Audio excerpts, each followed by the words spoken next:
आज का जो हमारा इकोनॉमिक्स का सेकंड टॉपिक रहेगा वो रहेगा concept and component of consumer expenditure. तो देखिए, concept and component of consumer expenditure ये होता क्या है। नॉर्मली जो कंजप्शन एक्सपेंडिचर होता है उसका मतलब यहाँ पर एग्रीगेट कंजप्शन एक्सपेंडिचर होता है। ये एग्रीगेट कंजप्शन एक्सपेंडिचर है क्या, हम पहले थोड़ा लिख लेते हैं। इन मैक्रो इकोनॉमी,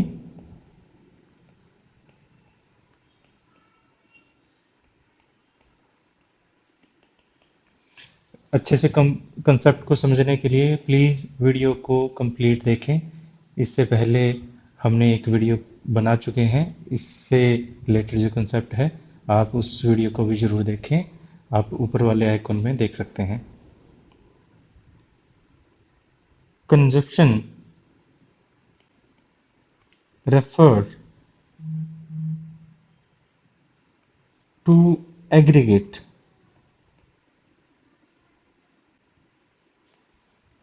कंजप्शन एक्सपेंडिचर।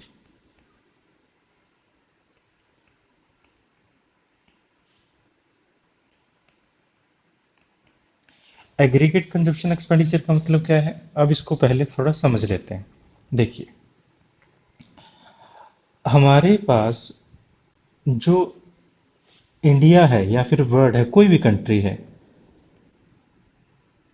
कोई भी कंट्री है, उस कंट्री में अलग अलग कंज्यूमर हैं। पहला हाउस होल्डर,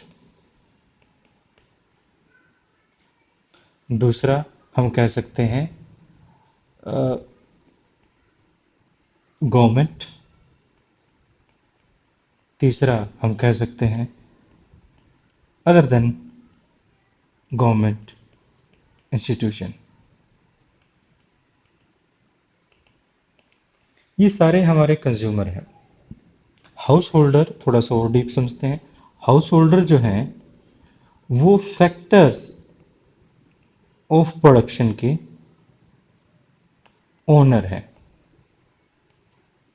जो गवर्नमेंट है वो पब्लिक वेलफेयर के लिए,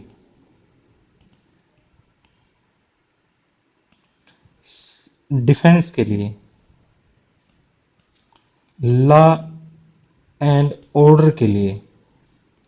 लॉ एंड ऑर्डर का मतलब समझिए, डिफेंस का मतलब फौज से है, लॉ का मतलब हमारे पास जो कानून यानी पुलिस इसका पूरा करेगी, ऑर्डर जो है ये हमारी कोर्ट पूरा करेगी। इस तरह से गवर्नमेंट जो है लॉ एंड ऑर्डर के लिए है। और अदर जो हमारे नॉन इंस्टीट्यूशनल जो है, इसमें आप ले सकते हो, कोई भी एनजीओ ले सकते हो, कोई भी टेम्पल ले सकते हो, कोई भी गुरुद्वारा ले सकते हो, मस्जिद ले सकते हो, एटसेट्रा। तो ये, अब ये खर्च कहाँ करते हैं, ये जो संस्थाएं हैं इनको भी खर्च करना पड़ता है। ये जैसे गुरुद्वारा है, लंगर के लिए खर्च करते हैं, या फिर भंडारा लगाने के लिए खर्च करते हैं, या फिर प्रोडक्शन जिसमें ये बिल्डिंग का रिनोवेशन करने में खर्च कर रहे हैं, ये किसी भी काम के लिए खर्च करते हैं। हाउस होल्डर जो है, ये हाउस होल्डर की बात करें, हाउस होल्डर जो है अपने आप को सेटिस्फाई करने के लिए, अपनी ज़रूरत को पूरा करने के लिए टाइम टाइम पर कुछ ना कुछ डिमांड करता है। गवर्नमेंट भी जो है वो गुड्स कंज्यूम करती है डिफेंस फोर्स के लिए। और जो हम कह सकते हैं जो प्राइवेट इंस्टीट्यूशन हैं ये भी कंज्यूम करते हैं। तो ये सारा जो कंजप्शन करते हैं, जो हम कंजप्शन की बात कर रहे हैं, हम तो सिर्फ किसी एक पर्सन की बात नहीं करते जिस तरह हम माइक्रो इकोनॉमी में किया करते थे। हम यहाँ पर इन सभी की बात कर रहे हैं, हम यहाँ पर सभी की बात कर रहे हैं।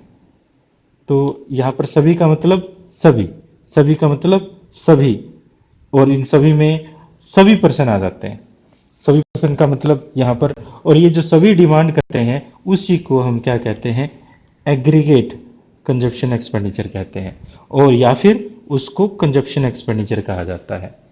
तो हम कह सकते हैं हमारे पास जो कंजप्शन है उसको ब्रॉडली जो क्लासिफाई किया गया है वो कहाँ कौन कौन से पार्ट में किया गया है। फर्स्ट उसका हाउस होल्डर में, सेकंड गवर्नमेंट में, third, non profit, non profit institution में, नॉन प्रॉफिट इंस्टीट्यूशन में। तो हम ये कह सकते हैं, तो एग्रीगेट डिमांड क्या हुआ, एग्रीगेट कंजप्शन एक्सपेंडिचर क्या हुआ। एग्रीगेट कंजप्शन एक्सपेंडिचर को एक इसी तरह से इन सभी ने जो कंजप्शन एक्सपेंडिचर किया उसी को हमने क्या कह दिया, एग्रीगेट कंजप्शन एक्सपेंडिचर किया। तो ये एक इक्वेशन बन जाती है, aggregate consumption expenditure equal to consumption expenditure, consumption expenditure by householder plus consumption expenditure by government, consumption expenditure by government, और तीसरा consumption expenditure by other than government, consumption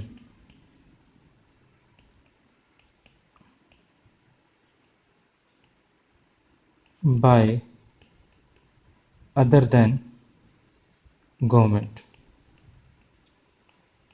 ये जो खर्चा किया है हमारा, इन्हीं को हम क्या कहते हैं, एग्रीगेट कंजप्शन एक्सपेंडिचर कहते हैं। यानी एग्रीगेट कंजप्शन एक्सपेंडिचर का मतलब ये हुआ, any expenditure consumed by house holder, government और प्राइवेट इंडिविजुअल्स और सेक्टर्स और प्राइवेट इंस्टीट्यूशंस। तो इन्हीं सारा जो मिलाकर हम इसे कहेंगे कंजप्शन एक्सपेंडिचर, या फिर इसी को हम नाम देते हैं एग्रीगेट कंजप्शन एक्सपेंडिचर।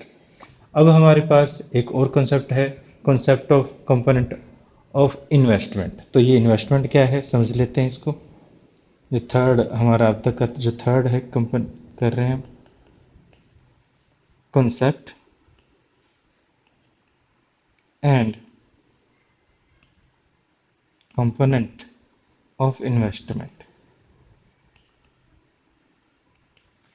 देखिए, एक आम इंसान इन्वेस्टमेंट का मतलब समझता है पैसा लगाना, ऐसी जगह पर पैसा लगाना जिससे वो और ज़्यादा कमा सके। तो हम पैसे लगाने के प्रोसेस को हम इसको थोड़ा ये बोल सकते हैं कि पैसा लगाना और पैसे को बढ़ाना। मीन्स मान लीजिए मैं मनी कहीं पर लगाता हूँ 100 रुपये, और वो बढ़कर मनी आगे उसकी ग्रोथ हो और 1000 हो जाए, तो हमने क्या किया, ये इन्वेस्टमेंट ही तो किया। इसी को हमने इन्वेस्टमेंट कहते हैं। जो पैसा लगाता है इसको हम कैपिटल कहते हैं, और कैपिटल अपने आप में बढ़ रही है, फॉर्मेट हो रही है, इसका फॉर्मेशन हो रहा है, तो हम कह सकते हैं इन्वेस्टमेंट है क्या, कैपिटल फॉर्मेशन, कैपिटल का और ज्यादा बढ़ाना। तो हम कह सकते हैं change in capital is called, जो कैपिटल में चेंज किया उसी को हम कैपिटल फॉर्मेशन कहते हैं। इन्वेस्टमेंट का मतलब होता है जो increase in stock of capital, capital की स्टॉक को बढ़ाना, कैपिटल को और ज्यादा बढ़ाना। तो हमारे पास इन्वेस्टमेंट का मतलब क्या है, investment refer to, investment refers to change, या फिर इंक्रीज कह लो, increase in stock of capital. Stock of capital का मतलब है कैपिटल, जो पैसा हमने लगाया वो। तो इसको एक इक्वेशन से भी हम समझ सकते हैं। देखिए, तो आई का मतलब यहां पर है इन्वेस्टमेंट, आई का मतलब यहां पर है इन्वेस्टमेंट, और डेल्टा का मतलब है यहां पर चेंज, चेंज इन, और के का मतलब है यहां पर कैपिटल स्टॉक। तो यहां पर हमारे पास इन्वेस्टमेंट का मतलब क्या बना, इन्वेस्टमेंट का इसको इस तरह से पढ़ेंगे, इन्वेस्टमेंट इज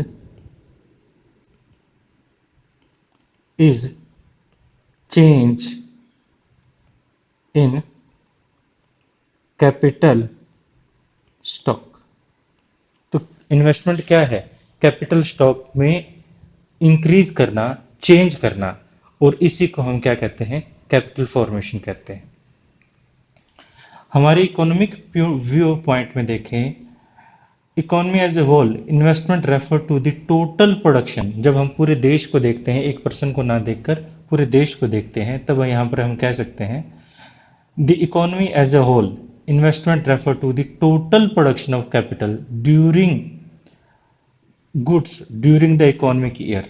हमारे पास इन्वेस्टमेंट क्या हुई, जब हम एक पर्सन को ना देखकर, यहाँ पर तो हमने एक पर्सन को देखा है, एक पर्सन को ना देखकर सभी के लिए जो जो एक देश है, ये हमारा मान लीजिए ये पैरा भारत, मैं मेरे को नीचे वाला हिस्सा बनाना आता है बस, वैसे पैरा भारत में हमारा पूरा भारत आता है। अब अगर इंडिया के सभी लोग कैपिटल को इंक्रीज करना चाहते हैं, सारे लोग ही कैपिटल को बढ़ाना चाहते हैं एक साल के अंदर, अब यहाँ पर हम पूरे इकोनॉमी पॉइंट ऑफ व्यू से देखें तो total production of goods and services during the accounting year, इसी को हम क्या कह देंगे, कैपिटल फॉर्मेशन या इन्वेस्टमेंट कह देंगे। आई थिंक आपको ये समझ आया होगा।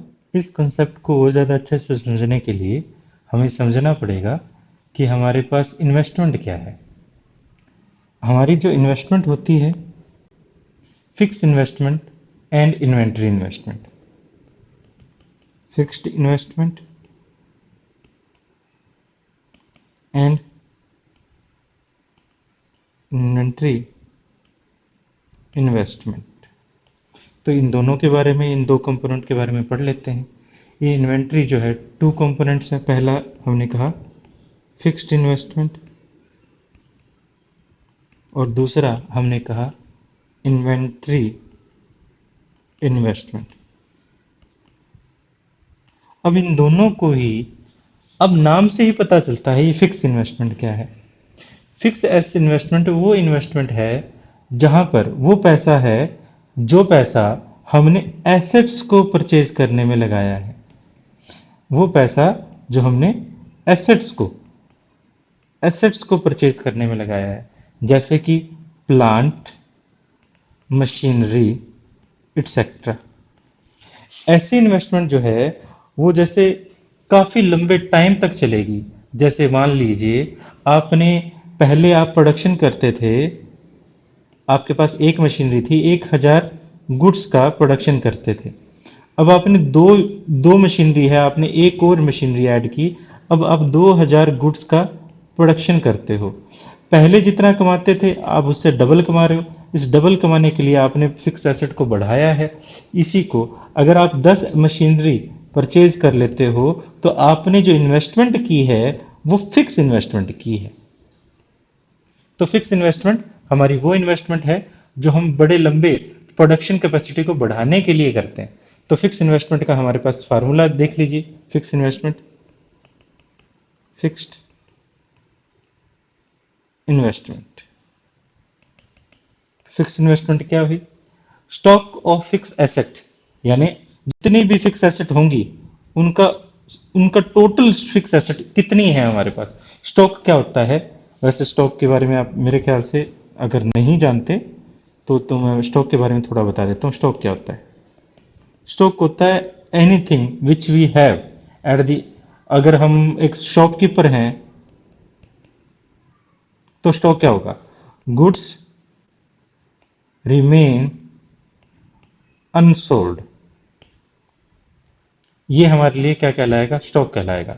अब अगर हम स्टॉक ऑफ मशीनरी की बात कर रहे हैं, those goods which we have in possession, those assets which we have in possession, इसी को हम क्या कह देंगे, स्टॉक कह देंगे। तो स्टॉक हमारे लिए क्या हुआ, स्टॉक की अगर हम फिक्स इन्वेस्टमेंट की बात करें तो फिक्स इन्वेस्टमेंट हुआ हमारे पास stock of fixed assets with, sorry, with producers at the end of accounting year, यानी एक साल के एंड में जितनी भी उसके पास एसेट्स थी उसमें से हम लेस कर देंगे stock of fixed assets with producer at the beginning of the year. मान लीजिए मेरे पास साल के एंड में 8,000 मशीन्स हैं और साल की शुरुआत में 1,000 मशीन थी। तो इस साल मेरा इन्वेस्टमेंट इन फिक्स्ड एसेट कितना हुआ? 7,000 मशीन। तो हमारा ये फिक्स एसेट पर टोटल हम कह सकते हैं इन्वेस्टमेंट हुई। तो इसी इन्वेस्टमेंट को हम क्या कह देंगे? फिक्स इन्वेस्टमेंट कह देंगे। अब फिक्स इन्वेस्टमेंट को जैसे हमने कहा, इन्वेस्टमेंट का मतलब क्या होता है? इन्वेस्टमेंट का मतलब होता है कैपिटल फॉर्मेशन। इन्वेस्टमेंट का मतलब हमारे पास होता है कैपिटल फॉर्मेशन।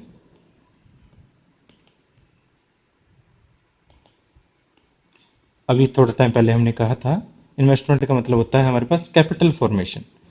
अगर फिक्स इन्वेस्टमेंट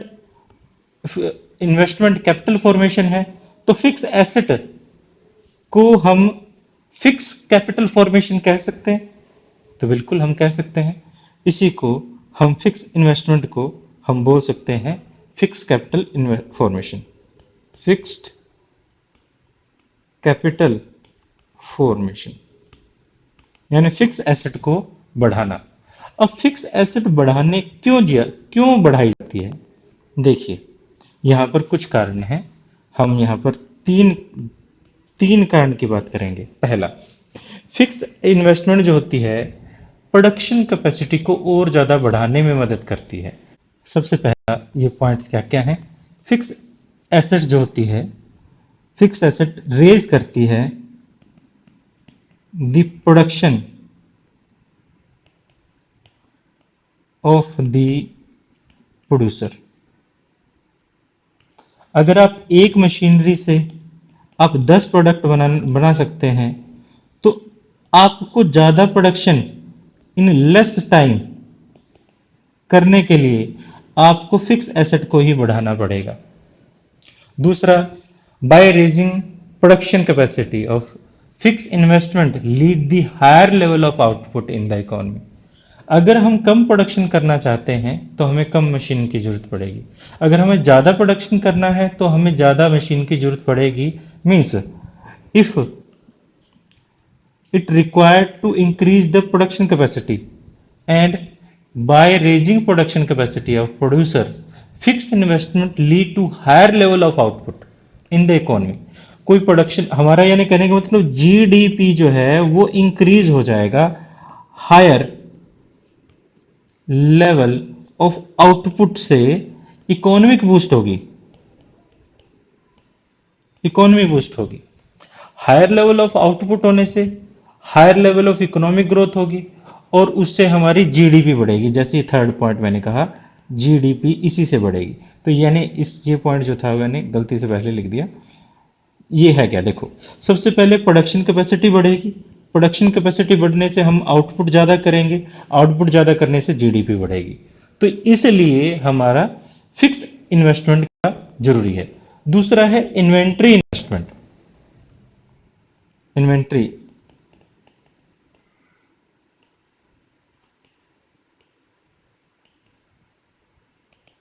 ये इन्वेंट्री इन्वेस्टमेंट क्या है? अब नाम से पता चल रहा है, एक पॉइंट ऑफ टाइम में हमारे पास प्रोडक्शन के लिए जो रॉ मटेरियल की, सेमी फिनिश गुड्स की रिक्वायरमेंट है, और बिल्कुल फिनिश गुड्स की, सेमी फिनिश गुड्स और रॉ मटेरियल जो हमारे पास अनसोल्ड रह गया है, बिना बिका रह गया है, हमारे पास है, उसी को हम क्या कहेंगे? इन्वेस्टमेंट कहेंगे, इन्वेंट्री इन्वेस्टमेंट कहेंगे। तो कह सकते हो at a point of time, एक समय अवधि में producer hold the stock of किस किस चीज का? पहला वो फिनिश गुड्स का, दूसरा सेमी फिनिश गुड्स